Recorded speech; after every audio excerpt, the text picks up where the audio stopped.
Bismillahirrahmanirrahim. Dear students, Assalamu alaikum and welcome back to lecture number 2. So today we are discussing about the business combinations, which is a part of international business as well. So let me start from here. What is basically a goal of an MNC, multinational corporation? What are basically the objectives of MNCs? The commonly accepted goal of an MNC is to maximize the shareholders' wealth.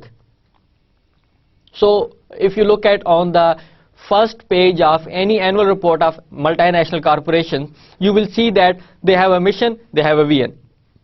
They talk about different things about it. But actually, the main objective or a main goal of MNC is to maximize the wealth of shareholders. As we have seen that there are different stakeholders for any corporation. We have shareholders, one of the stakeholder, creditors, one of the stakeholders, customers, management, government or government agencies. These are the stakeholders of MNCs, and we can differentiate these stakeholders into two parts. One is an internal stakeholder and the other is external stakeholders. Internal stakeholders are those who are actively involved in the business operations of the business or a corporation. So these could be your management, those who are actively involved in the operations of the business. Whereas in the external stakeholders, we have shareholders. These are the owners of the company. These shareholders appoint management to work according to the requirement of these shareholders. जिस तरह वो बताएं उनके मुताबिक वो काम करें, जो उनके ऑब्जेक्टिव है वो उसके मुताबिक काम करें. अब जो मेन ऑब्जेक्टिव है शेयर होल्डर्स का कि उनकी जो वेल्थ है, जो उन्होंने इन्वेस्टमेंट किया उसको इंक्रीज किया जाए. अब एक्सटर्नल में आपको मैंने क्रेडिटर्स भी बताए हैं. Creditors are those who have provided loan to the company. Now they are not involved in the growth, in the increase of wealth. They are just having the stake that whatever the amount they have given to the company as a loan, that should be refunded along with the interest amount. Company grow करती है, नहीं करती, अपना business expand कर रही है, नहीं कर रही, प्रोडक्ट लाइंस को इंक्रीज कर रही है, नहीं कर रही. Creditors doesn't have any concern about it. उनका जो कंसर्न है वो ये है कि उनको इंटरेस्ट प्लस उसकी प्रिंसिपल अमाउंट उनको वापस मिल जाए. कस्टमर्स चाहते हैं कि उन्हें ऐसी प्रोडक्ट्स मिले जो उनके लाइफस्टाइल को बेहतर करे. अब कंपनी ग्रो करे ना करे उससे उनका कोई कंसर्न नहीं है. कंपनी के प्रॉफिट में इंक्रीज आ रहा है नहीं आ रहा उसका कोई कंसर्न नहीं है. हाँ, गवर्नमेंट का किसी हद तक हो सकता है कि जितना प्रॉफिट बढ़ेगा उतने ही टैक्स की अमाउंट बढ़ती जाएगी, लेकिन उसकी ग्रोथ या शेयर होल्डर्स की वेल्थ बढ़ाने से उसका कोई कंसर्न नहीं है. Of course share holders are the owners and they always want to increase their wealth whatever they have invested in the company. अब जितना उनका शेयर है वो कहते हैं कि कंपनी ग्रो करे, हमारी वेल्थ बढ़ती जाएगी.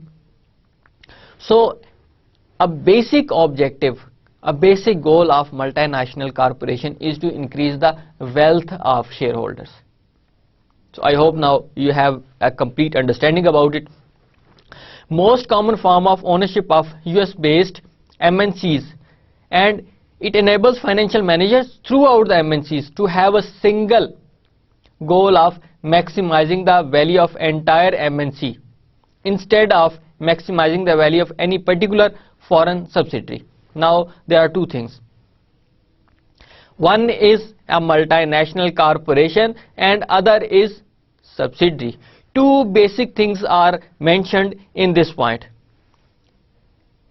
subsidiaries and entire MNC. We need to differentiate both what is an entire MNC and what is a foreign subsidiary. We have discussed, and in some other courses you might have read about it, a parent and a subsidiary relationship. What entire MNCs means कि एक company जिसके share holders हैं तो company itself भी owner हो सकती है, कि एक कंपनी ने दूसरी कंपनी के शेयर्स परचेज कर लिए.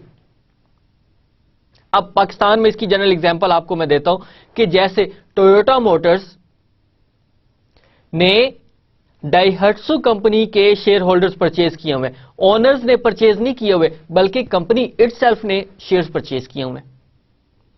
तो इसका क्या मतलब हुआ कि टोयोटा मोटर्स अब ओनर है डाइहट्सू मोटर्स की. तो अब यहां पर टोयोटा मोटर्स एंटायर एमएनसी और उसकी सब्सिडरी क्या हुई, डाइहट्सू मोटर्स. अब उनकी डिफरेंट प्रोडक्ट लाइंस हैं, we are not talking about it. I just want to make a differentiation between entire MNC and a subsidiary. अब जो टोयोटा मोटर्स पाकिस्तान में है वो भी बेसिकली एक सब्सिडरी है. किसकी? टोयोटा मोटर्स जापान की. अब मेन कंपनी क्या हुई? Toyota Motors. अब किसी भी कंट्री के अंदर टोयोटा मोटर्स काम करेगी, वहां पर अपने बिजनेस ऑपरेशंस करेगी, तो वहां पर वो टोयोटा मोटर्स जापान के नाम से नहीं करेगी बल्कि उस कंट्री में अलग से वो कंपनी स्टैब्लिश करेगी, उसके शेयर्स को स्टैब्लिश करेगी और वो वहां पर जाकर उस कंट्री के रूल्स एंड रेगुलेशंस के मुताबिक काम करेगी. तो दरमियान में अब जिस कंट्री के अंदर वो काम कर रही है टोयोटा मोटर्स, तो वहां पर वो सब्सिडरी होगी और पूरी की पूरी एक चेन होती है. वो चेन क्या है? That starts from a main company और उस मेन कंपनी ने बाकी कंपनी के शेयर्स को परचेज किया हुआ है. तो अब वो सब्सिडरी कंपनीज है और जो मेन कंपनी वो एंटायर कंपनी. अब यहां पर coming back to this topic, basic objective, basic goal of an MNC is to increase the wealth of share holders. अब इसमें आपके पास जो उसकी वैल्यू को मैक्सिमाइज करना है वो एंटायर कंपनी की है. एंटायर कंपनी की वैल्यू को मैक्सिमाइज करना है रादर देन अ सब्सिडरी. कि आप डाइहट्सू मोटर्स की तो नहीं कर रहे या टोयोटा मोटर्स जापान की तो नहीं बात कर रहे.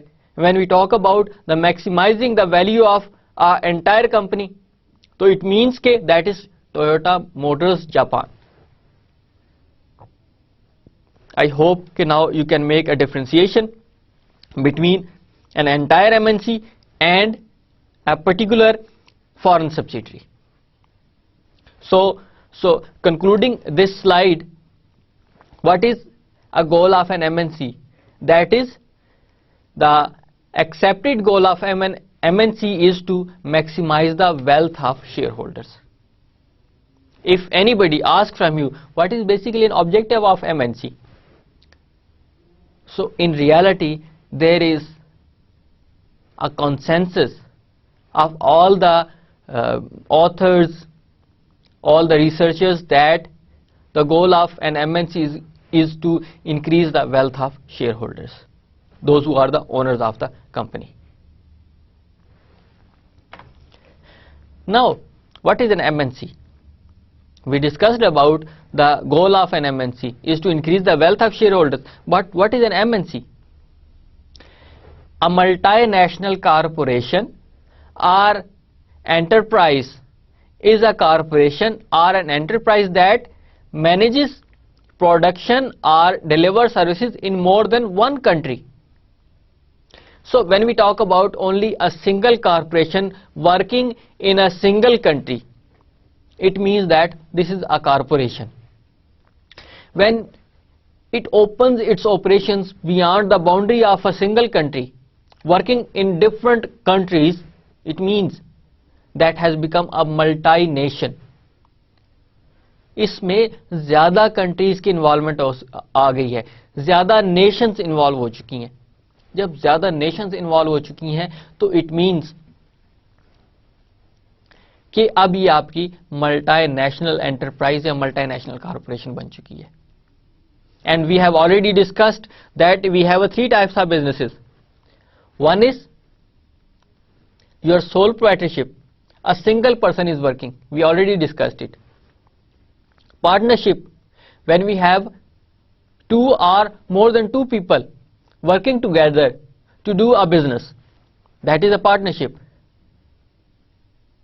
और उसके हमने कैरेक्टरिस्टिक्स भी देखे थे। जो थर्ड फॉर्म थी आपकी कॉर्पोरेशंस की, कि that has a separate legal entity, और इसको आप आर्टिफिशियल पर्सन भी कहते हैं, कि कोई इसका एक ओनर, उसकी डेथ हो गई है तो कंपनी पर उसका इफेक्ट नहीं पड़ता। उसके इंसेस्टर्स जितने भी हैं वो शेयर्स, उसकी ओनरशिप उनको ट्रांसफर हो जाएगी। वाइफ है तो वाइफ को ट्रांसफर हो जाएगी उसकी ओनरशिप, उसके बच्चे हैं तो उनके बच्चों को ट्रांसफर हो जाएगी, लेकिन उसकी लीगल एंटिटी रहती है। अब आपके पास, आप अपने इर्द गिर्द देखें कि कौन कौन सी कॉर्पोरेशंस हैं वो काम कर रही हैं। फिर कौन कौन सी कॉर्पोरेशंस हैं जो आपकी मल्टीनेशनल कॉर्पोरेशंस बन चुकी हैं। अब यहां पर थोड़ा सा हमें प्रॉब्लम ये पड़ता है कि जितने भी डेवलपिंग कंट्रीज होते हैं उनकी नॉर्मली मल्टीनेशनल कॉर्पोरेशंस कम होती हैं, तो इसलिए उनकी एग्जांपल्स भी कम होती हैं, क्योंकि वो अपनी जो ऑपरेशंस हैं वो लिमिटेड होता है उनका अपने ही कंट्री के अंदर। अगर वो करेंगी भी तो मैक्सिमम एक्सपोर्ट कर देते हैं अपनी प्रोडक्ट्स को, rather than opening subsidiary company in the foreign country and then start business over there. ये हम नॉर्मली डेवलपिंग कंट्रीज में नहीं होता।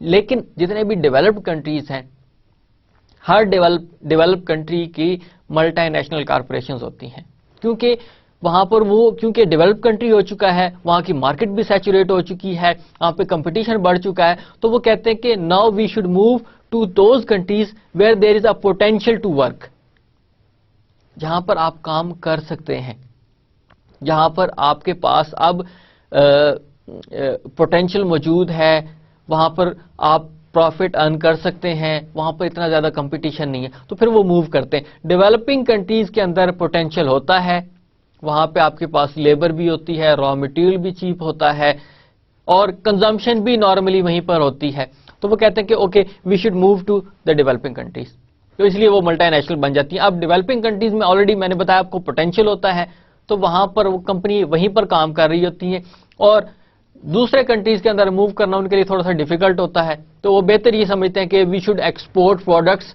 in the adjacent neighbor countries rather than making our foreign direct investment, या वहां पर हम नई कंपनीज एस्टैब्लिश करें। सो an MNC as a corporation that has its management headquarter in one country known as the home country। अब इसका क्या मतलब हुआ कि आपके पास होम कंट्री, कि जिस कंट्री में वो कंपनी स्टैब्लिश हुई तो वो आपका होम कंट्री कहलाएगा। अब मैंने जैसे आपको टोयोटा मोटर्स की एग्जांपल दी, तो टोयोटा मोटर्स जापान की कंपनी है, तो in Japan this company has its home country and its headquarter would be in Japan, whereas it operates in several other countries known as host country. Now Toyota Motors is also working in Pakistan. It means Pakistan is a host country. It is working in India. India is also a host country. मेजबानी कर रहा है ना foreign company की। नेपाल के अंदर है, बांग्लादेश के अंदर है, श्रीलंका के अंदर है, या इवन यूके यूएस के अंदर है, तो all these countries become your host country, and one single country where this company was first time established, that is your home country. Now you can differentiate. One is what is an MNC, we know what is a corporation. Then when it opens its operations beyond a boundary of a single country, that becomes multinational corporation. अब आपकी वो multinational corporation बन चुकी है। फिर multinational corporation बनने के बाद अब आपने डिफरेंशिएट किया कि the headquarter country is known age home country, whereas when it has opened its subsidiaries in the other countries, that countries become your host countries, उसकी वो मेजबानी कर रहे होते हैं. तो we have seen home country and host countries. अब यहां पर हम देख रहे हैं कि we started from the objectives of MNC, then what is actually an MNC, और फिर उसमें जो आपको हेडक्वार्टर होगा that would be your home country, और जो बाकी कंट्रीज जहां पर उसके ऑपरेशंस चल रहे होंगे तो that becomes your host countries. I'm basically focusing more on these topics. थोड़ी सी डिटेल में इसलिए जा रहा हूं ताकि आप लोगों को आइडिया हो कि जब तक कि हमारी बेस नहीं बनेगी तो हम फर्दर इंटरनेशनल बिजनेस के कोर्स को कंटिन्यू नहीं कर सकते. इसमें बहुत ज़्यादा टॉपिक, जिस तरह मैंने आपको पहले लेक्चर में उनकी कोर्स आउटलाइन बताई है, तो हम उसके मुताबिक इसको मूव कर रहे हैं ताकि एक प्रॉपर हायरार्की बने. और क्योंकि हम बुक्स भी दो फॉलो कर रहे हैं नॉर्मली, तो इस वजह से जो इनकी हायरार्की बनेगी तो वो हमें ज़्यादा इजी होगा डिफ्रेंशिएट करना, अंडरस्टैंड करना कि इंटरनेशनल बिजनेस में एमएनसीज क्या होती हैं, फिर वो उनके ऑपरेशंस कैसे होते हैं, फिर डेमोग्राफिकली क्या इफेक्ट होता है, कल्चर्स का क्या इफेक्ट होता है, बिजनेस क्या कौन कौन से हो सकते हैं जो हम नॉर्मली करते हैं. सो इसलिए I am just putting my all efforts to make a solid base for this course. So business combinations. अब पहले तो हमने मल्टीनेशनल कॉर्पोरेशन देखा कि one company is working in a single country. When it opens its operations beyond a boundary of a single country, that it becomes a multinational. अब business combination क्या हुआ? पहले केस में जो मैंने आपको एमएनसी बताया, मल्टीनेशनल कॉर्पोरेशन बताया, कि एक कंपनी ने अपना बिजनेस दूसरे कंट्री के अंदर स्टार्ट किया और फ्रेश एक और कंपनी वहां पर एस्टैब्लिश की जो उसकी सब्सिडरी कंपनी बन गई. लेकिन यह भी तो होता है कि आपके पास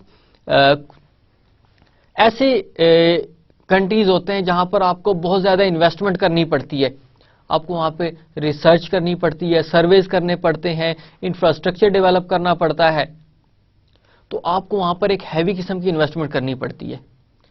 तो क्यों ना हो कि हम वहां पर उससे रेलेवेंट एक बिजनेस चल रहा है, कमजोर बिजनेस है, तो हम उस बिजनेस के जो ओनर्स हैं उस कंपनी के, उन ओनर्स को पेमेंट करें, उनसे शेयर्स परचेज कर लें. तो ये भी तो पॉसिबिलिटी हो सकती है. एक केस ये देखा हमने कि एक कंपनी ने नई कंपनी स्टैब्लिश की वहां पे. अब वहां पर उसने अपना ऑफिस भी बिल्ड किया, स्टाफ भी नया रखा, प्रमोशन भी की वहां पे, तो लोगों ने वहां पे आके उस बिजनेस से जो उनकी प्रोडक्ट से वो परचेज करना शुरू कर दी. ये तो फ्रेश स्टार्ट था बिजनेस का. लेकिन मैंने आपको बताया कि ये भी तो एक पॉसिबिलिटी है कि वहां पर एक ऑलरेडी बिजनेस चल रहा है, तो उसमें आप कहते हैं कि why should we make a huge investment to make a survey that our company would be establish over there और नॉट. हमें वहां पर बिल्डिंग्स परचेज करनी पड़ेंगी तो it will take a lot of time, construction करनी है तो it will take a lot of time, staff रखना है तो हमें फिर प्रॉपर एड देनी पड़ेगी, उनके इंटरव्यूज करने पड़ेंगे, इंटरव्यूज के बाद फिर सिलेक्शन करेंगे, and then we have to see that कि भी हमारे पास ये एक्सपीरियंस लोग आ रहे हैं कि नहीं आ रहे. It takes a lot of time. तो जो ऑलरेडी वहां पे बिजनेस है, कमजोर बिजनेस चल रहा है, तो हम उसके जो ओनर्स हैं उनको हम परचेज कर लेते हैं, उनसे शेयर्स, उनको उनके शेयर्स के अगेंस्ट हम पेमेंट कर देते हैं. तो अब हम ओनर बनने के लिए जा रहे हैं.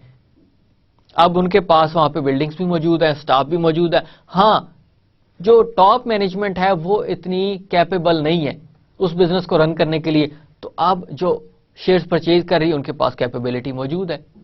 अब फॉर एग्जाम्पल प्लांट भी लगा हुआ है, मशीनरी लगी हुई है वहां पे, अब वो किसी और नाम से काम हो रहा था, तो आपने कहा कि मशीनरी भी ऑलरेडी एस्टैब्लिश्ड है, तो हम वहां पर क्यों जाएं, हमने अब नई मशीनरी क्यों इंस्टॉल करें, हम उसी को रिपेयर करेंगे और काम शुरू कर देंगे. तो आप वहां पर टाइम भी सेव कर रहे हैं, मनी भी सेव कर रहे हैं आप, और आपने अपना बिजनेस वहां पे स्टैब्लिश कर लिया, नाम आपका अब चलना शुरू हो गया. So what is a business combination?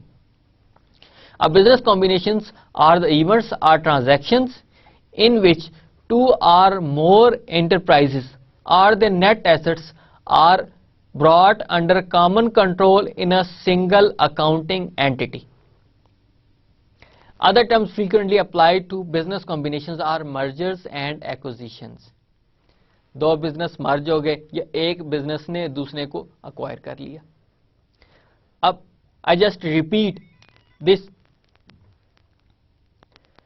If you look at here, business combinations,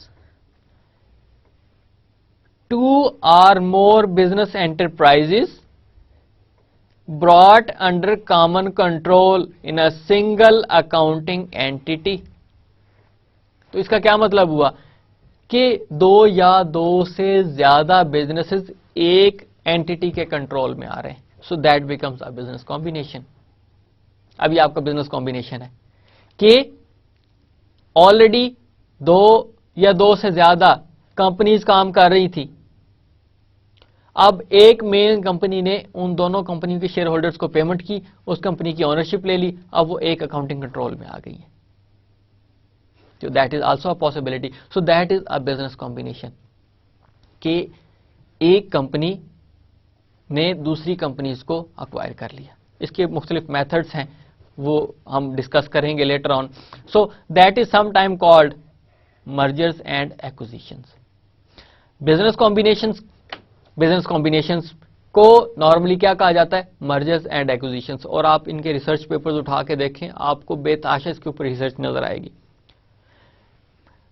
people are working all together, putting their efforts to work on mergers and acquisitions. एक कंपनी ने दूसरी को अक्वायर कर ली और ये आजकल के हॉट टॉपिक्स हैं. इनके ऊपर बहुत ज्यादा काम हो रहा है कि एक कंपनी दूसरी को अक्वायर करी. इसकी मुख्तलिफ रीजंस हो सकती हैं. एक मैंने ऑलरेडी आपको बता दिए. दूसरी पॉसिबिलिटी क्या हो सकती है? वो पॉसिबिलिटी ये है कि if there is a huge competition in the market, you have competitors. अब आप कहते हैं कि मैं भी एफर्ट्स पुट कर रहा हूं, वो कंपनी भी एफर्ट्स पुट कर रही है, दोनों का जो प्रॉफिट है वो भी डिस्ट्रीब्यूट हो रहा है. तो क्यों ना हो कि एक कंपनी दूसरी को अक्वायर कर ले, आपका कंपटीशन भी खत्म हो जाएगा और आपके पास मोनोपोली होगी. So what you are doing actually, you are limiting the competition. क्यों? क्योंकि दोनों एफर्ट्स, दोनों एडवर्टीजमेंट बहुत ज्यादा कर रही थी, उनकी प्रोडक्ट लाइंस भी बहुत ज्यादा थी, प्रॉफिटेबिलिटी उनकी कम होती जा रही थी इन एक्सपेंसेस की वजह से. So they thought that why should it be come under a single control. तो वो फिर एक कंपनी जो कंपैरेटिवली दूसरी कंपनी से बेहतर थी, तो उसने दूसरी कंपनी को अक्वायर कर लिया, उसके शेयर होल्डर्स को पेमेंट की और उनसे शेयर्स परचेज कर ली. तो अब फिर क्या हुआ कि एक मेन कंपनी बन गई और दूसरी उस कंपनी के अंडर आ गई है. So that is a business combination के बिजनेस कंबाइन हो रहे हैं, बिजनेस अब इकट्ठे हो रहे हैं. What are basically the classes of business combinations? Business combinations तो हमने देख लिया कि बिजनेस कॉम्बिनेशन क्या है, इनकी क्या डिफरेंट क्लासेस हो सकती हैं. आपके पास एक फ्रेंडली टेक ओवर है और दूसरा आपके पास हॉस्टाइल टेक ओवर है. We already know friendly takeover. Friendly means कि both parties are agreed to combine their assets, liabilities and ownership. अब they are mutually agreed, दोनों राजी हैं कि एक कंपनी दूसरी कंपनी के साथ मर्ज होना चाह रही है. उसकी डिफरेंट रीजंस हो सकती हैं. एक रीजन ये है कि उनके पास मैनेजमेंट कंट्रोल अच्छा नहीं है, मैनेजमेंट अच्छी नहीं है, तो shareholders decide that rather than putting all of our efforts in that company, why don't we sell out our shares to the other company. एक तो ये बेनिफिट है कि कंपनी अच्छी नहीं जा रही तो दूसरी कंपनी ने उसको एक्वायर कर लिया. एक तो ये पॉसिबिलिटी है. दूसरी पॉसिबिलिटी क्या है कि आपने देखा कि ये भी अलग से एफर्ट्स कर रही है, दूसरी कंपनी भी एफर्ट्स कर रही है, तो एक कॉमन कंट्रोल के अंदर आके सिनर्जीज डेवलप हो सकती हैं. And now what is a synergy in accounting? In a business terms, we say that 2 plus 2 is equal to maybe 5, 6, 7. The reason is that one company expertise in one area, the other company have an expertise in the other area. So when you combine their expertise, you develop a better product rather than working separately. आप अलग अलग काम कर रहे थे तो आपकी productivity नहीं थी, क्योंकि एक ही एक्सपर्टीज एक चीज में थी, दूसरी कंपनी की एक्सपर्टीज दूसरी चीज में थी. तो फिर उन्होंने कहा कि यार इसको छोड़ो, इकट्ठे होते हैं और बेहतर आउटपुट देते हैं. तो फिर that becomes under the heading of friendly takeover, कि एक कंपनी ने दूसरी को अक्वायर कर लिया. अब यहां पर आपको सिंपल अंदाजा हो गया होगा कि one company is may be under the loss. So the shareholders of the company decided that why don't we sell out our shares? हम दूसरी कंपनी को सेल कर देते हैं, बजाय कि हम लॉस सस्टेन करें, हम दूसरी कंपनी को दे दें और अपना जो हमारी इन्वेस्टमेंट है वो हमें रिटर्न हो जाए. दूसरी कंडीशन ये थी कि एक कंपनी एक चीज में एक्सपर्टीज रखती थी, दूसरी कंपनी दूसरी चीज में एक्सपर्टीज रखती थी. सो दे डिसाइडेड दैट कि हम इकट्ठे होते हैं और उसके बाद एक बेहतर हम आउटपुट के साथ मार्केट में जाएंगे. तो यहां पे वो कंपटीशन भी खत्म हो गया और प्रोडक्टिविटी भी इंप्रूव हो गई. Second class is hostile take over. Hostile से आपको अंदाजा होगा वर्ड से कि actually both part out of both parties one party is not agreed to combine their business. Typically resist the proposed business combination. अब वो resist कर रहे हैं. क्यों resist कर रहे हैं? उसकी क्या रीजन है? अब दोनों कंपनीज के शेयर होल्डर्स, एक कंपनी के शेयर होल्डर्स दूसरी कंपनी को अक्वायर करना चाह रहे हैं. दूसरी कंपनी भी प्रॉफिट में बेहतर है, उसकी प्रोडक्ट लाइंस भी बेहतर है, उसकी ग्रोथ भी अच्छी हो रही है. तो जो शेयर होल्डर्स हैं दूसरी कंपनी के, उसको डिविडेंड भी प्रॉपर मिल रहा है, उनके शेयर्स की वैल्यू भी इंप्रूव हो रही है. तो वो अपने शेयर्स दूसरी कंपनी को क्यों सेल करें? सो दे टिपिकली रेजिस्ट. अब फॉर एग्जांपल पाकिस्तान में कोई फॉरेन कंपनी आ रही है और यहां के किसी बैंक को अक्वायर करने लगे, तो इस बैंक के शेयर होल्डर्स ऑलरेडी वो कहते हैं कि हम प्रॉफिट भी अर्न कर रहे हैं, हमारे शेयर होल्डर्स की वैल्यू भी इंक्रीज हो रही है, तो हम अपने शेयर्स क्यों सेल करें, हम अपना बिजनेस क्यों दें किसी को? तो दे टिपिकली रेजिस्ट. वो रेजिस्ट करते हैं. फिर वो कहते हैं कि no we don't want to sell out our shares. अब जो टेक ओवर करने जा रही है कंपनी, वो फिर डिफरेंट टेक्निक्स यूज करती है कि हमने मार्केट में तो आना है, हमने ओनरशिप तो लेनी है, हम नई कंपनी तो एस्टैब्लिश नहीं कर सकते क्योंकि इस कंपनी के ऑलरेडी शेयर होल्डर्स भी, इस कंपनी के कस्टमर्स भी हैं, इस कंपनी की पूरी प्रॉपर प्रोडक्ट लाइंस भी हैं, यहां पे मशीनरी भी इनकी काम कर रही है, तो हम यहां पे ह्यूज इन्वेस्टमेंट क्यों करें? So they thought that likely unlikely हमने इस कंपनी को अक्वायर करना है, इस कंपनी को हमने परचेज करना ही करना है. तो फिर वो क्या करेंगे? फिर वो नेगेटिव टेक्निक्स यूज करेंगे कि दरमियान में शेयर होल्डर्स को वो परचेज करना शुरू कर देंगे. अब आपका अगर 10 रुपीज का शेयर है तो वो शेयर होल्डर्स को कहेंगे कि हम आपको 15 रुपए शेयर के अगेंस्ट देते हैं. मार्केट में शायद वो 11 रुपए को, लेकिन वो 4 रुपीज एक्स्ट्रा पे कर रहे हैं. तो जो शेयर होल्डर्स हैं उनको नजर आएगा कि यार 10 रुपए का शेयर है, 11 रुपए मार्केट में हो, तो they are paying me 15 rupees, मुझे 4 रुपए वो एक्स्ट्रा दे रहे हैं. तो मैं अपने, मेरे पास फॉर एग्जांपल 10,000 शेयर्स हैं तो मैं सेल आउट कर देता हूं उनको. मेरे पास 50,000 शेयर्स हैं कंपनी के तो मैं सेल आउट कर देता हूं उसको. तो दरमियान में नेगेटिव टेक्निक्स यूज करते हैं वो, उनके बिजनेस में वो हर्डल्स क्रिएट करनी शुरू कर देते हैं कि आखिर में वो तंग आकर या फिर मैनेजमेंट को वो ब्राइब करना शुरू कर देते हैं कि आप अपने ऑपरेशंस में प्रॉब्लम क्रिएट करें, कोई ना कोई नेगेटिविटीज शुरू दरमियान में शो करें, ताकि उनका प्रॉफिट भी डाउन हो, प्रॉफिटेबिलिटी में फ्लक्चुएशंस आनी शुरू हो जाएं, शेयर होल्डर्स जो देखें कि यार इनका तो प्रॉफिटेबिलिटी डिस्टर्ब हो रही है, मार्केट वैल्यू डाउन हो रही है, मार्केट का शेयर प्रॉब्लमेटिक हो रहा है, तो हम फिर कंपनी के शेयर्स को सेल ही क्यों ना कर दें। तो फिर ये आप जबरदस्ती दूसरी कंपनी को अक्वायर कर रहे होते हैं।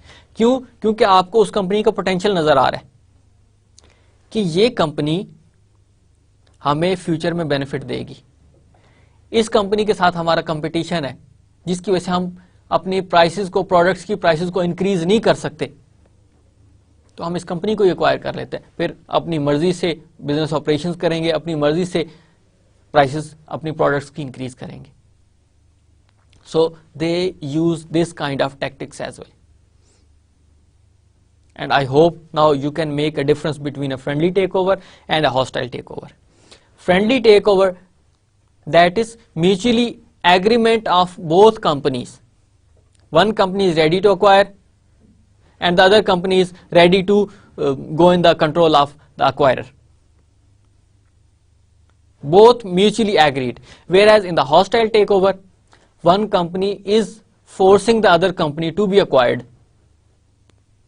एक कंपनी दूसरी को फोर्स कर रही है, जबरदस्ती उसको अक्वायर कर रही है, उसके शेयर्स को जबरदस्ती परचेज किया जा रहा है नेगेटिव टेक्निक्स को यूज करके। अब फिर क्या होगा? अब हॉस्टाइल टेक ओवर जिसमें जबरदस्ती एक कंपनी के शेयर्स को परचेज करने की कोशिश की जा रही है, तो फिर क्या करेंगे कि जो अक्वायरी कंपनी है वो कुछ टेक्निक्स यूज करेगी ताकि वो हॉस्टाइल टेक ओवर से बच सके।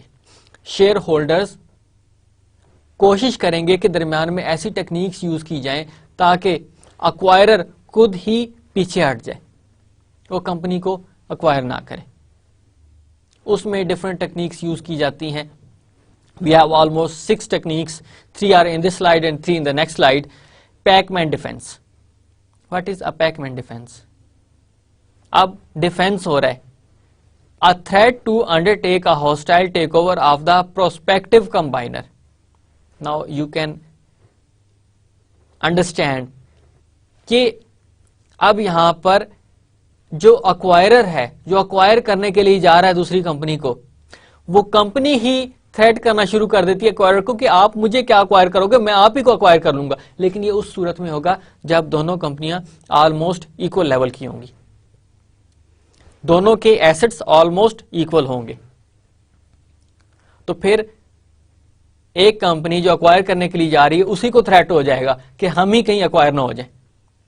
तो ये आपका पैकमैन डिफेंस होता है कि एक कंपनी अक्वायर करने के लिए जा रही है, दूसरी कंपनी ने थ्रेट करना शुरू कर दिया वापस को कि आप मुझे क्या अक्वायर करोगे, मैं ही आपको अक्वायर कर लेती हूं। तो that is a Pacman defence, one technique against the hostile takeover. While night, a search for a candidate to be a combiner in a friendly takeover. अब क्या होगा while night में कि एक कंपनी जबरदस्ती या हॉस्टाइल टेक ओवर करने के लिए जा रही है दूसरी कंपनी को, तो उसकी टर्म्स एंड कंडीशन डिफरेंट होती हैं, उसके रूल्स एंड रेगुलेशंस डिफरेंट होते हैं।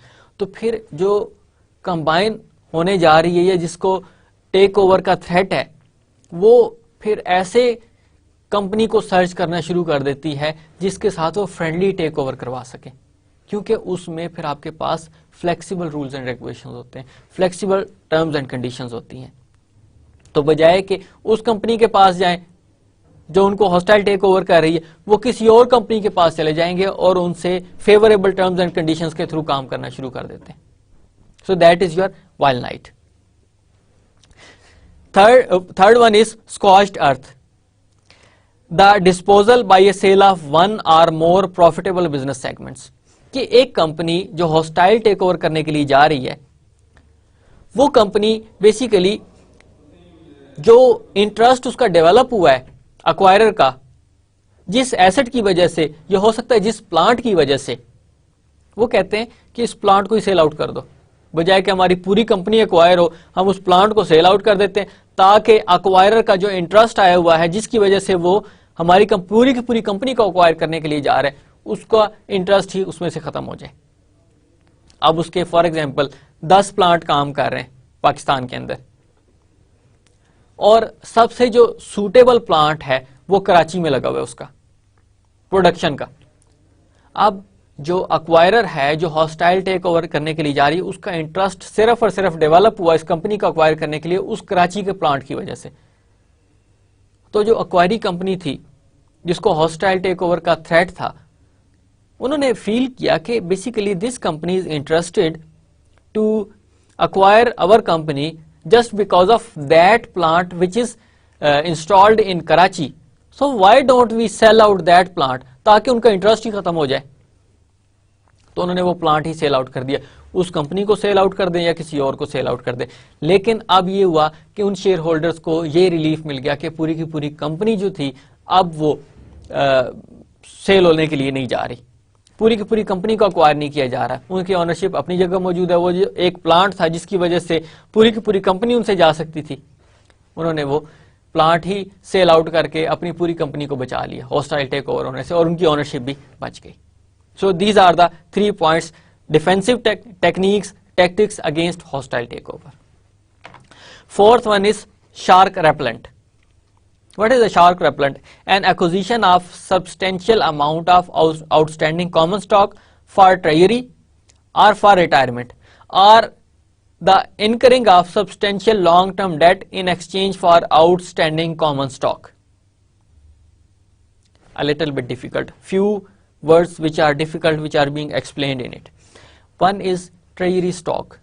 What is a treasury stock? Basically, when a company itself purchase its own shares, that becomes your treasury stock. Company जब अपने ही शेयर्स, अब शेयर होल्डर्स अलग होते हैं, कंपनी अलग होती है। अब कंपनी शेयर होल्डर्स से अपने ही शेयर्स परचेज करके अपने पास रख लेती है, तो that becomes a treasury stock. ये क्या होते क्या है? अब उन शेयर्स को बाय बैक करके कंपनी ने उनको कैंसिल नहीं किया, बल्कि अपने पास रख लिया। अब कंपनी जब भी प्रॉफिट अनाउंस करती है तो वो प्रॉफिट कंपनी को जाता है। डिविडेंड जो तकसीम किया जाता है शेयर होल्डर्स को, वो तो शेयर होल्डर्स के पास चला गया, लेकिन जो कंपनी के पास अपने ही शेयर्स हैं वो कंपनी के पास उसका प्रॉफिट या डिविडेंड जाता है। तो ये उनका ट्रेजरी स्टॉक होता है। अब कंपनी ने शेयर होल्डर्स से शेयर्स परचेज करके अपने पास रख लिए, तो अब जो हॉस्टाइल टेक ओवर के लिए जा रही है कंपनी, तो वो किससे शेयर्स परचेज करेंगे? शेयर होल्डर्स से। शेयर होल्डर्स के पास तो शेयर्स ही नहीं रहे, तो वो तो कंपनी के पास है। कंपनी कहती है no, we don't want to sell our shares, हम नहीं शेयर सेल करते। तो यहां पे उन्होंने कंपनी को हॉस्टाइल टेक ओवर से बचा लिया, कंपनी ने इटसेल्फ। या रिटायरमेंट, अब कॉमन स्टॉक को रख दिया रिटायरमेंट के, वो जो आप पढ़ते हैं अक्सर के employ stock ownership plans. Employees stock, stock क्या होता है? शेयर्स है। ओनरशिप प्लान के जो कंपनी के अंदर एम्प्लॉइज काम कर रहे हैं, कंपनी के शेयर्स के ओनर्स भी वही बन गए, तो वो अपनी कंपनी को क्यों सेल आउट करेंगे जिसमें वो काम कर रहे हैं? या फिर थर्ड कंडीशन क्या थी आपके पास? वन इज ट्रेजरी, रिटायरमेंट्स, और तीसरा आपके पास long term debts in exchange for outstanding common stock. First आपके पास ट्रेजरी में रख लिए कि शेयर होल्डर से कंपनी ने शेयर्स परचेज किए, बाय बैक किए और अपने पास रख लिए। अब जो अक्वायरर है जितना मर्जी कोशिश करते रहे, कंपनी नहीं सेल करेगी। शेयर होल्डर्स तो शायद सेल कर भी देते, लेकिन कंपनी नहीं सेल करेगी। या फिर शेयर्स को अपने पास रख लिए फॉर द रिटायरमेंट बेनिफिट्स, के एम्प्लॉइज हैं, एम्प्लॉइज को वो शेयर्स डिस्ट्रीब्यूट कर दिए जाएंगे जब वो रिटायर होंगे।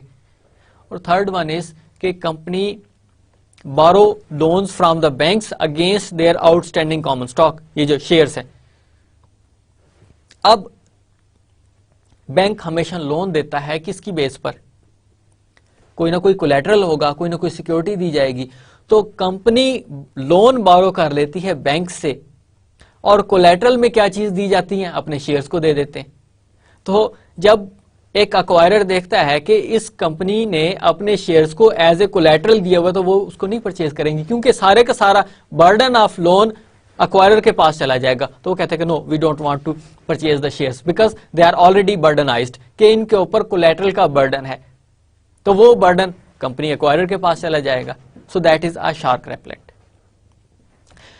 Fifth one is poison pill. वो क्या है?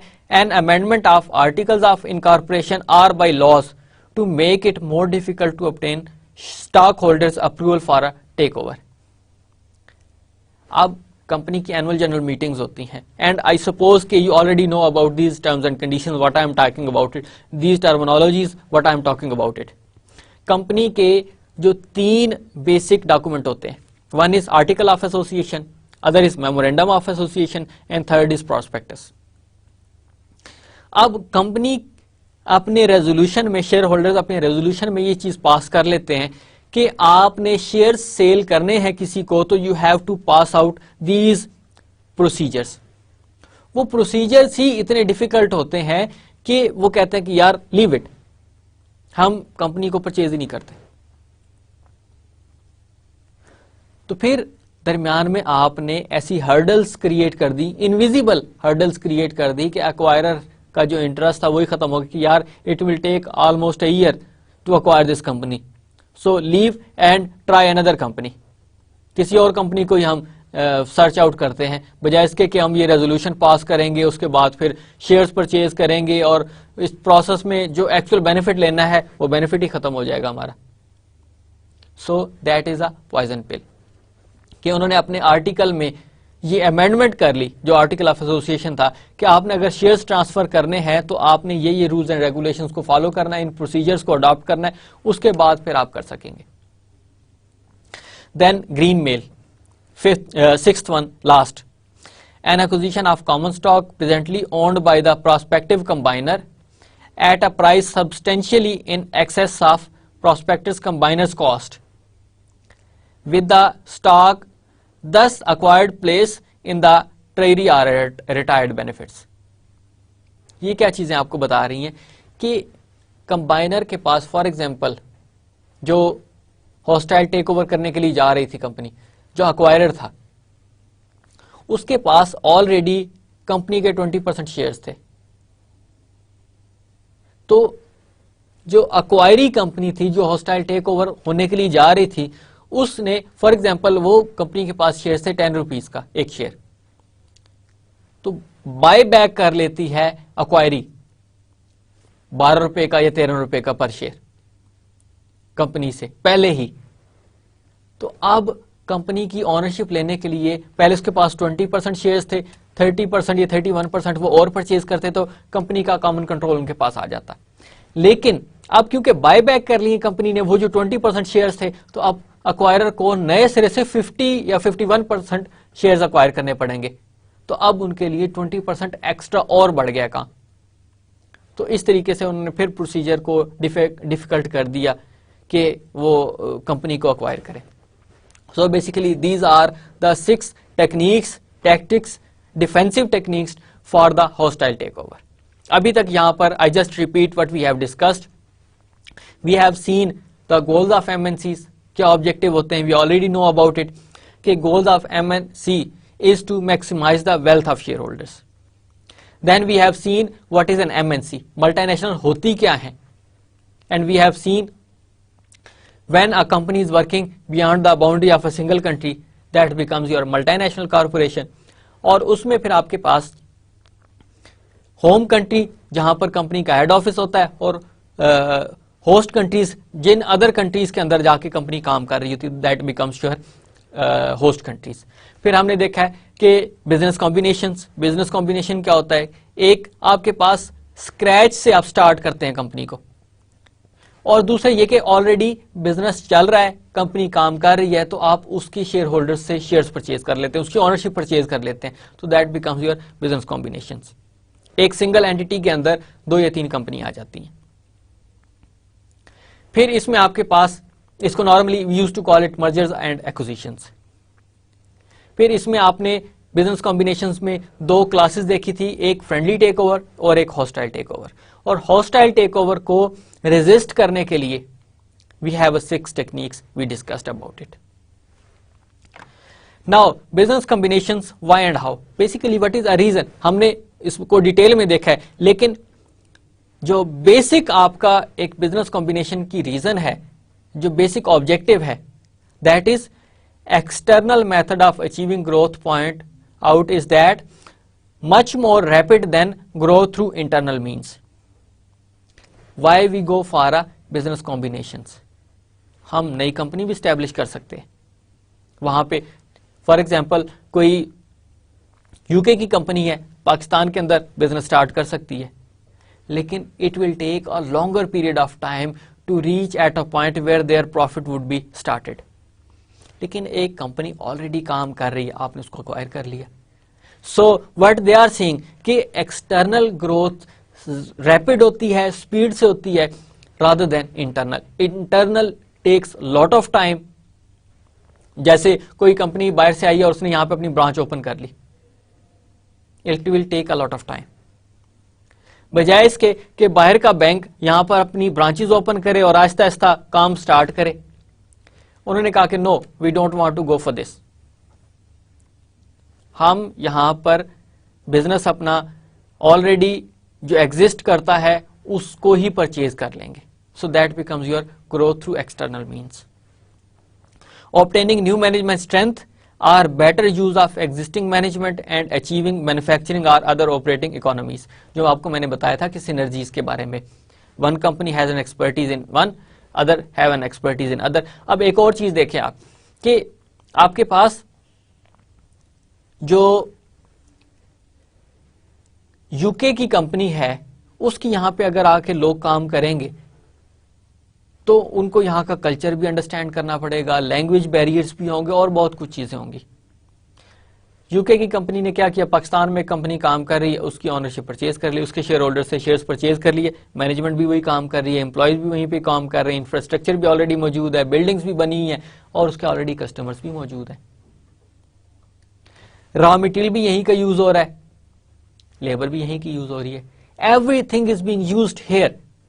उन्होंने सिर्फ उसकी एक ऑनरशिप परचेज की, पेमेंट की, ऑनर्स को ऑनर से उसकी ऑनरशिप परचेज कर ली है. So what they are saying, business combinations, why and how growth through external means is more rapid as compare to internal means. और इससे आपकी सिनर्जीज बढ़ती हैं, आपकी एक्सपर्टीज कंबाइन होती हैं, तो एक बेहतर प्रोडक्टिविटी आपको मिलती है. Types of business combinations, we have a horizontal business combinations, vertical business combinations and conglomerate business combinations. Horizontal combinations is just like horizontal कि involving enterprise in the same industry. एक बैंक दूसरे bank को acquire कर लेता है, so it means that is a same level, same industry. एक manufacturing दूसरी manufacturing company को acquire कर लेता है, उनकी नेचर ऑफ बिजनेस सेम था तो उन्होंने उनको acquire कर लिया. आई होप कि now you understand what I means कि एक बैंक दूसरे को acquire कर रहा है, एक कंपनी फार्मास्यूटिकल कंपनी दूसरी फार्मास्यूटिकल कंपनी को अक्वायर कर रही है, सेम इंडस्ट्री है, so that is horizontal combination. Vertical combinations explains between an enterprise and its customers are suppliers. ये आपका वर्टिकल कॉम्बिनेशन इस तरह होता है कि आपने फॉर एग्जांपल आपको कोई सप्लायर था, आप मैन्युफैक्चरिंग है और आपको रॉ मटेरियल सप्लाई करता है, तो आपने उस कंपनी को अक्वायर कर लिया. वो क्या है, बैकवर्ड या फॉरवर्ड इंटीग्रेशन आपकी, कि आपने सप्लायर को अक्वायर कर लिया या सप्लायर मैन्युफैक्चरिंग कंपनी को अक्वायर कर लेता है.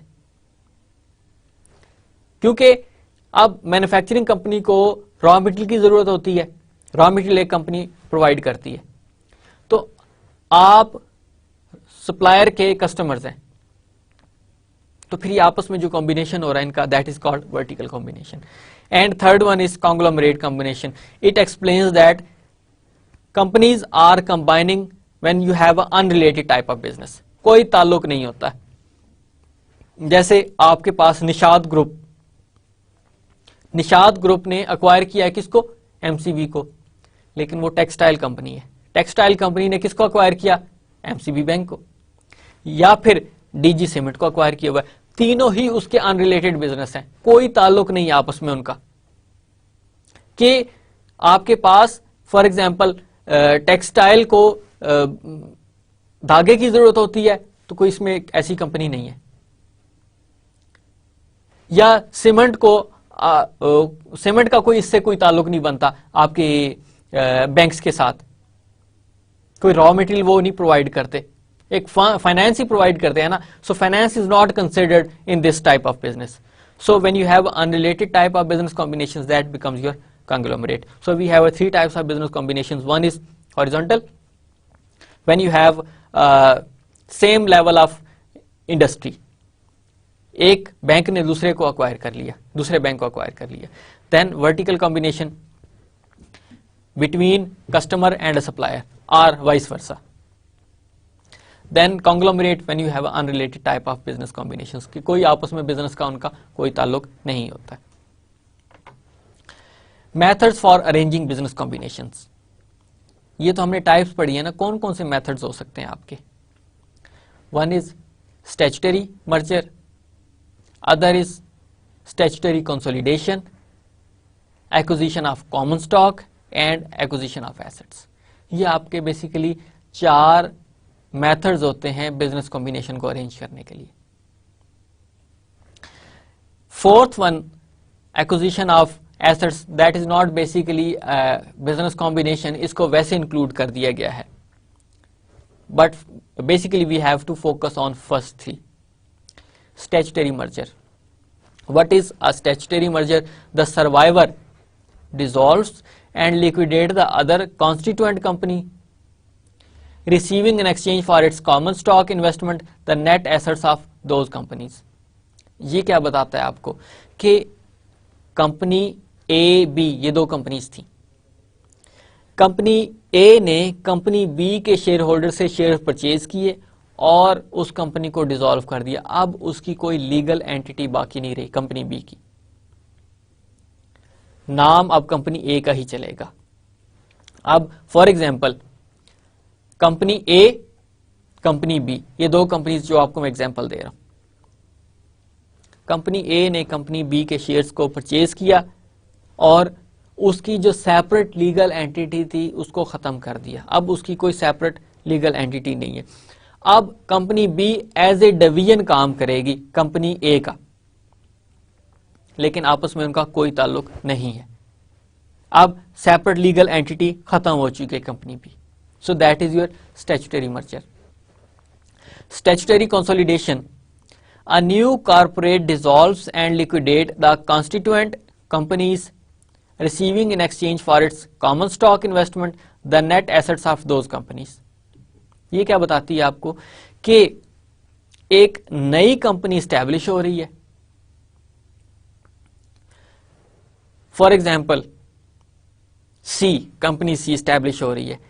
कंपनी ए और बी ऑलरेडी काम कर रही थी. अब कंपनी सी, दोनों कंपनीज ने मिलकर एस्टैब्लिश की और कंपनी सी ने कंपनी ए और बी दोनों के शेयर होल्डर से शेयर्स परचेज किए और उन दोनों कंपनी को डिसॉल्व कर दिया. अब कंपनी सी बाकी रही है. So that is statutory consolidation. I hope के now you understand what I means कि स्टैट्यूटरी कंसोलिडेशन में एक नई कंपनी बनी और उस नई कंपनी ने जो ऑलरेडी कंपनीज थी उनको डिसॉल्व किया. उसकी क्या रीजन हो सकती है? ऑलरेडी हम स्टैट्यूटरी मर्जर भी कर सकते थे कि कंपनी ए ने कंपनी बी के शेयर्स को परचेज किया और कंपनी बी को डिसॉल्व कर दिया. अब उसके जितने भी एसेट्स हैं वो कंपनी ए के एसेट्स हैं, जितनी भी लाइबिलिटीज हैं वो कंपनी ए की लाइबिलिटीज हो गई. अब उसके जितने भी प्लांट्स थे वो सारे के सारे अब कंपनी ए के हो गए. अब उसकी कोई सेपरेट लीगल एंटिटी नहीं है. लेकिन स्टैट्यूटरी कंसोलिडेशन में आपके पास एक नई कंपनी स्टैब्लिश हुई और उसने एग्जिस्टिंग कंपनीज को डिसॉल्व कर दिया. उसकी क्या रीजन है? You just think about it कि what could be the reasons कि एक नई कंपनी स्टैब्लिश की गई और उसने बाकी 2 कंपनीज को डिसॉल्व कर दिया. 2 थी, 3 थी, 4 थी, जितनी भी थी. उसकी एक जो मेजर रीजन होती है वो ये होती है कि दोनों कंपनीज की बड़ी बैड रेपुटेशन थी मार्केट में.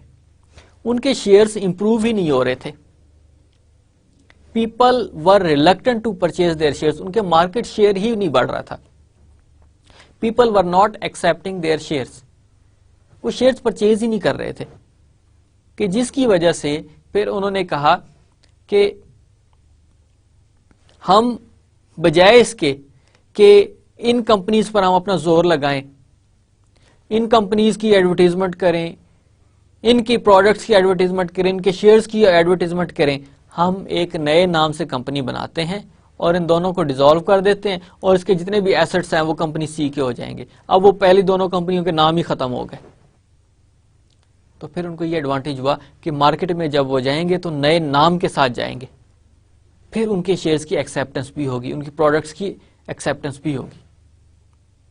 अब क्या हुआ कि पाकिस्तान में for example Paktel GSM company establish हुई।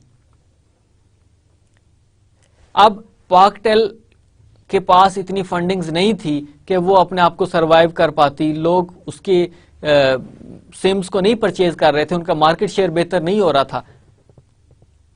तो एक जोंग कंपनी आई और उसने उसको अक्वायर किया और उसको डिसॉल्व कर दिया। अब किसका नाम चलता है? जोंग का चल रहा है। तीसरी आपके पास acquisition of common stock. Acquisition of common stock आपको क्या बताता है कि एक कंपनी ने दूसरी कंपनी के मोर देन 50% शेयर्स परचेज कर लिए। कंपनी ए ने कंपनी बी के मोर देन 50% शेयर्स शेयर होल्डर से परचेज कर लिए। तो अब एक कंपनी पेरेंट कंपनी बन गई और दूसरी कंपनी उसकी सब्सिडियरी बन गई। लेकिन फर्क क्या है बाकी दो से उसका, कि यहां पर दोनों कंपनियां ही उनकी लीगल एंटिटी रहेगी, दोनों कंपनियां ही अपने तौर पे काम करती रहेंगी, दोनों कंपनियां ही एग्जिस्ट करती रहेंगी, लेकिन कंपनी ए अब कंपनी बी की ओनर है। So both company still exist but a parent and subsidiary relationship establish. जिसने अक्वायर किया वो पेरेंट होगी, जिसके शेयर्स अक्वायर किए गए वो सब्सिडियरी कंपनी होगी। Receiving end exchange for its common stock investment the net assets of those companies. अब उसके जितने भी शेयर होल्डर्स थे, फॉर एग्जांपल 100 शेयर होल्डर्स थे, तो 51 से कंपनी ए ने शेयर्स परचेज कर लिए। तो अब वो, क्योंकि आपके पास जब भी रेजोल्यूशन पास होता है एनुअल जनरल मीटिंग में, जिसके पास मेजोरिटी होती है, मेजोरिटी मींस कि when you have more than 50% shares, तो उसी के फिर डिसीजंस भी चूज किए जाते हैं। सो एक्विजिशन ऑफ कॉमन स्टॉक में आपके पास दोनों कंपनियां ही रहती हैं। स्टैट्यूटरी मर्जर में आपके पास एक कंपनी रह गई, दूसरी डिसॉल्व हो गई। स्टैट्यूटरी कंसोलिडेशन में आपके पास a new company is established which dissolve the other companies. In acquisition of common stock both companies exist, लेकिन उसकी ओनरशिप चेंज हो जाती है और उनके दरमियान जो रिलेशनशिप एग्जिस्ट होता है that is relationship of parent and subsidiary. Then acquisition of assets. The selling enterprise may continue its existence as a separate entity or it may be dissolved and liquidated. It does not become an affiliate of the combiner. अब यहाँ पे जैसे मैंने आपको शुरू में बताया था जो डिफेंसिव टेक्निक्स होती हैं, अब यहाँ पे उसमें एक डिफेंसिव टेक्निक ये थी कि जो जिस एसेट की वजह से, जिस प्लांट की वजह से एक हॉस्टाइल टेक ओवर होने के लिए जा रहा था, तो वो एसेट ही सेल आउट कर दिया जाता है। आपका जो एक एसेट सेल आउट किया जा रहा है उससे दूसरी कंपनी के साथ एफिलिएशन नहीं हो रही, उसने सिंपल परचेज कर दिया। अब एफिलिएशन तब होती है जब आपकी ओनरशिप में चेंज आए। यहां पे तो ओनरशिप में कोई चेंज नहीं आ रहा है, एक एसेट था वो उसने सेल आउट कर दिया, तो ये आपके पास एक्विजिशन ऑफ एसेट हो गया। अब यहां पर उस कंपनी के पास बाकी एसेट्स हैं तो अपना बिजनेस कंटिन्यू कर सकती है, और एसेट्स नहीं थे तो वो अपना बिजनेस खत्म कर सकते हैं। So that is a fourth point which is not as considered arranging method for business combination, लेकिन फिर भी इसको इसके दरमियान में लिख दिया जाता है। So statutory merger, statutory consolidation, acquisition of common stock, acquisition of asset, these were the basic methods for arranging business combinations. I just give you an example that how statutory merger exists, किस तरह वो होता है। Simple आपको मैं यहां पे बता देता हूं कि for example statutory merger,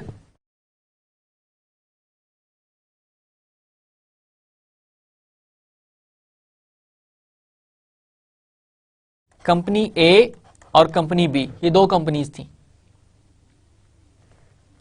company A company B को अक्वायर कर लेती है और इसको डिसॉल्व कर देती है। एग्जिस्टेंस किसकी रही? कंपनी ए की, और कंपनी बी खत्म होगी।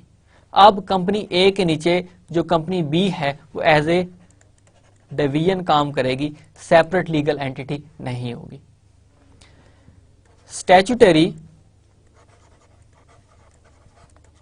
Statutory consolidation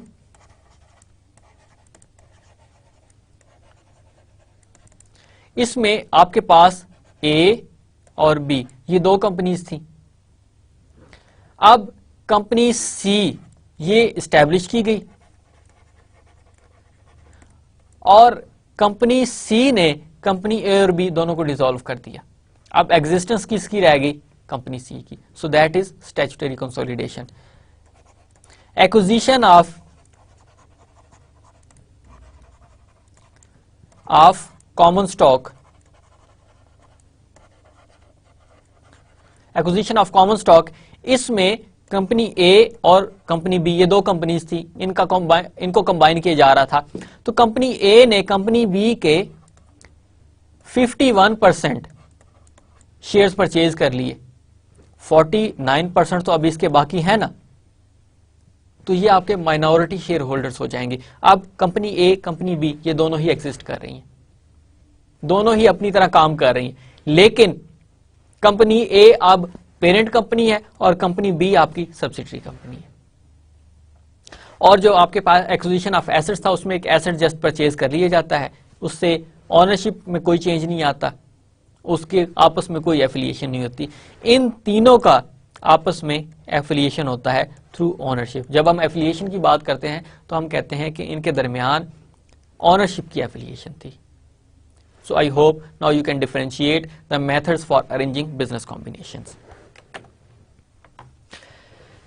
Parent company subsidiary relationship जो आपको ऑलरेडी मैंने बताया है, if the investors acquire a controlling interest in the investee, a parent subsidiary relationship is established. Controlling interest means कि when you have a 50%, more than 50% of shares, the investee becomes a subsidiary of the acquiring parent company investor but remains a separate legal entity, जो आपको already मैं बता चुका हूं।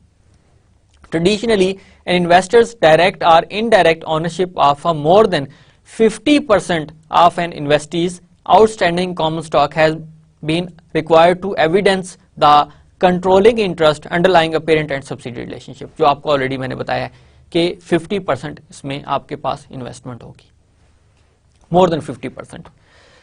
Parent subsidiary relationship में आपके पास wholly owned subsidiary company है और दूसरा आपके पास पार्शियली ओन्ड सब्सिडरी कंपनी है। होली ओन्ड मींस के complete when you purchased 100% shares of the other company, that is a wholly owned, लेकिन दोनों की सेपरेट लीगल एंटिटी रहती है, ये बात ध्यान में रखिएगा, दोनों की सेपरेट लीगल एंटिटी एग्जिस्ट करती है। पार्शियली ओन्ड में आपके पास more than 50% but less than 100% होगा। ये कहीं पे भी एग्जिस्ट कर सकता है, दोनों के दरमियान में 50% या 100% दोनों के दरमियान कहीं ना कहीं एग्जिस्ट कर सकता है। सो when you have a less than 100% but more than 50%, तो दैट इज पार्शियली, यानी आपने कंप्लीट नहीं किया ओनरशिप, तो that is also a parent company subsidiary relationships. So let me give you an brief overview of the financial statements, क्योंकि आपकी जितनी भी मल्टीनेशनल कॉर्पोरेशंस हो या कॉर्पोरेशंस हो, they have 4 basic financial statements: income statement, balance sheet, cash flow statement and statement of changes in owners equity. ये आपको क्या बताती हैं? A brief just few words about them because we have discussed many times in my other course. Income statement shows net results of your business operations for a specific period of time. इसमें आपकी week, month, semi annual या annual एक quantity manage की जाती है इसमें कि आपके नेट रिजल्ट्स क्या रहे हैं, प्रॉफिट हुआ या लॉस हुआ।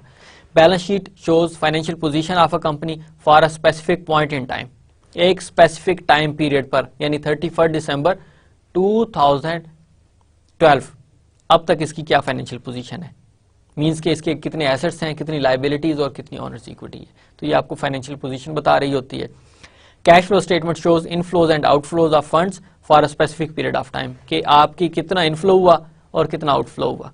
और we already know about it कि we have a 3 three components which are being used in the cash flow statement. One is your operating activities, investing and financing activities. So three activities which are included in it. Then statement of changes in owner's equity, changes incurred in the total equity for a specific period of time. So we have discussed about it. What is an equity? आपके shares के बारे में वो बता रहा है कि इसमें कितनी चेंजेस आई हैं. So these are basic 4 financial statements which are used in the annual report of the company. बेशक वो एमएनसी हो, बेशक वो सिंपल एक कॉर्पोरेशन हो, किसी एक कंट्री के अंदर काम कर रही हो, तो उसमें ये 4 बेसिक फाइनेंशियल स्टेटमेंट्स इंक्लूड की जाती हैं just to tell the share holders कि अभी आपकी क्या इस वक्त सूरत हाल चल रही है. Constraints inferring with the MNCs goals. कौन कौन सी बेसिकली कंस्ट्रेंट्स हो सकती हैं जो एमएनसीज के गोल्स को अचीव करने में रुकावट डालती हैं, हिंड्रेंस होती हैं, उनकी इंटरफेयर करती हैं. Because we already know about the goals of an MNC, that is increase the wealth of shareholders. Now shareholder doesn't care about it कि आपने किस तरीके से कमाना है, किस तरीके से अपनी वेल्थ को इंक्रीज करना है. They never bother about it. वो कहते हैं कि वेल्थ इंक्रीज होनी चाहिए, लेकिन कुछ ऐसी कॉन्स्टेंट्स होती हैं जो उनकी वेल्थ को उस तरह इंक्रीज नहीं कर पाती जिस तरह शेयर होल्डर्स एक्सपेक्ट कर रहे होते हैं. So one is your environmental constants, that there are some rules and regulations and these companies must abide by these rules and regulations. That building codes कि आपने अगर बिल्डिंग बनानी है तो उसकी हाइट कितनी होनी चाहिए, इससे ज्यादा हाइट नहीं होनी चाहिए. आपकी लोकेलिटी में कहीं रेजिडेंस तो नहीं है फॉर एग्जांपल, तो अब आपको ये चीजें अलग से बेयर करनी पड़ेंगी. These are your expenses. These expenses reduce the profitability of the company. Then disposal of production waste materials. आपके पास जो वेस्टेज होता है प्रोडक्शन के दौरान, उसको प्रॉपर तरीके से आपने हैंडल करना है, उसको कैसे आपने डिस्पोज ऑफ करना है, उसके लिए आपको अलग से एम्प्लॉयज लेने पड़ेंगे या आपको प्लांट लगाना पड़ेंगे. तो आपको ये फिर अलग से इनकी कॉस्ट बेयर करनी पड़ेगी जो उनकी प्रॉफिटेबिलिटी को रिड्यूस करती है. And pollution control, that you should have some separate, for example आपकी कोई ऐसी चीजें होनी चाहिए जो आपके जो धुआं होता है उसको कंट्रोल कर सके, उसको क्लीन कर सके. तो इनके लिए आपको अलग से एक्सपेंसेस बेयर करने पड़ते हैं जो शेयर होल्डर्स की प्रॉफिटेबिलिटी को रिड्यूस करते हैं. Then we have regulatory constants, for example taxes, currency convertibility, earning remittances, employ rights and other policies that effect cash flows of a subsidy established there. अब for example main company जो home country आपकी Toyota Motors के लिए Japan है, अब पाकिस्तान के अंदर Toyota Motors काम कर रही है, तो वहां पे टैक्सेस आपके शेयर होल्डर्स की वेल्थ को रिड्यूस करते हैं. जाहिर है जो अर्न होगा आपने उसके ऊपर टैक्स देना है. जो टैक्स इंक्रीज करता जाएगा तो इसी तरह आपकी जो प्रॉफिटेबिलिटी है वो भी रिड्यूस होती जाएगी. Then currency convertibility. अब पाकिस्तान पाक रुपीज में यहाँ पर गाड़ियां सेल की जाती हैं. So when you transfer this amount in Japanese yen, so you have to see a currency convertibility issue. तो वहां पे आपकी ट्रांजैक्शन कॉस्ट भी बेयर करनी पड़ेगी आपको, और वहां पे आपकी कंटिन्यूसली आपकी पाक रुपीज डेप्रिशिएट हो रहा है, तो वो एक अलग से इशू है. So that also reduce the profitability of the MNCs. Then earning remittances, when you send your money in the Japan, so then you have another issue for convertibility. Employee rights, so you have to give a special rights to the employees. आपको उनको benefits देने पड़ते हैं, bonuses देने पड़ते हैं. आपको तो इंजरी हो जाती है तो वो अलग से एक इशू आपको bear करना पड़ता है. So that reduce the profitability of the MNCs. Ethical constraints. In ethical constraints, there is no consensus on a standard for a business conduct that applies to all countries. A business practice is perceived to be unethical in one country may be totally ethical in another country. अब ये एक बड़ा important आपकी constraint होती है when you are doing such kind of business which is ethical in one country and unethical in another country. And it can be given a very good example with the Muslim countries and non-Muslim countries. आपके पास non Muslim countries में alcohol, वहां पे business allowed है. आपके पास हलाल और हराम का कॉन्सेप्ट बहुत ज्यादा इंपॉर्टेंट है. तो ये चीजें भी बड़ी इंपॉर्टेंट है क्योंकि आप यूरोप की कंट्री यहाँ पर अगर कोई फूड का बिजनेस करेगी तो they have to be very careful about it, because in our religion it is considered a very important issue for doing a business in Pakistan, especially in Pakistan, कि यहाँ पे आप ऐसा बिजनेस करें, क्योंकि यहाँ पे छोटा सी भी एक इंफॉर्मेशन जो है वो बिजनेस पूरे बिजनेस को इफेक्ट कर सकती है. So doing business in Pakistan must be carefully studied about its ethical areas. उनका बहुत ज्यादा ख्याल रखना जरूरी होता है. Managing within the constraints, using worldwide code, whatever the code cost companies have to bear just to enhance their credibility in the market. अब ये वो क्या बताता है कि आपने इस जो constraints होती हैं उनको कैसे हैंडल करना है.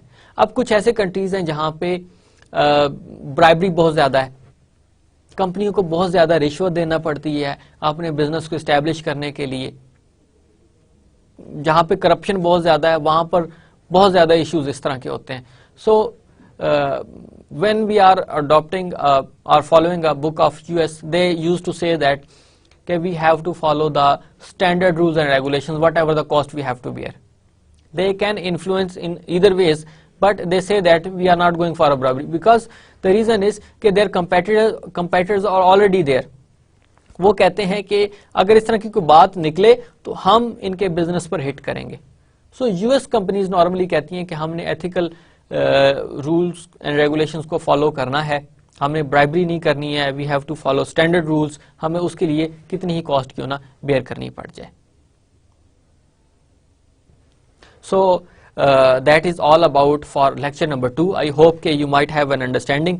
I have tried to make a solid base for these initial things. So I hope for these first few lectures I am expecting from you that you thoroughly go through time and again so that you can have a complete understanding. बेहतर तरीके से समझ आए आपको, इनको बार बार पढ़ें. कोशिश मैं कर रहा हूं कि आपको बहुत बेस लेवल से स्टार्ट करूं ताकि आपकी अंडरस्टैंडिंग डेवलप हो, ताकि जाहिर है ये जो टाइम हम कंज्यूम करते हैं ये प्रोडक्टिव हो, बजाय कि हम इसको वेस्ट करें. तो आप लोग इसको जितना अच्छे तरीके से गो थ्रू करेंगे, एंड आई बिलीव कि आप लोग मेरे लेक्चर्स को अगर प्रॉपर तरीके से सुनेंगे तो मेरे ख्याल में आपके लिए कोई प्रॉब्लम नहीं होगी. आपको एग्जाम्स कंडक्ट करते हुए, अपने एग्जाम्स को अटेम्प्ट करते हुए, असाइनमेंट्स को अटेम्प्ट करते हुए आपको कोई प्रॉब्लम नहीं होगी. So thank you very much, take care, and इंशाल्लाह see you in the lecture number 3. अल्लाह हाफिज.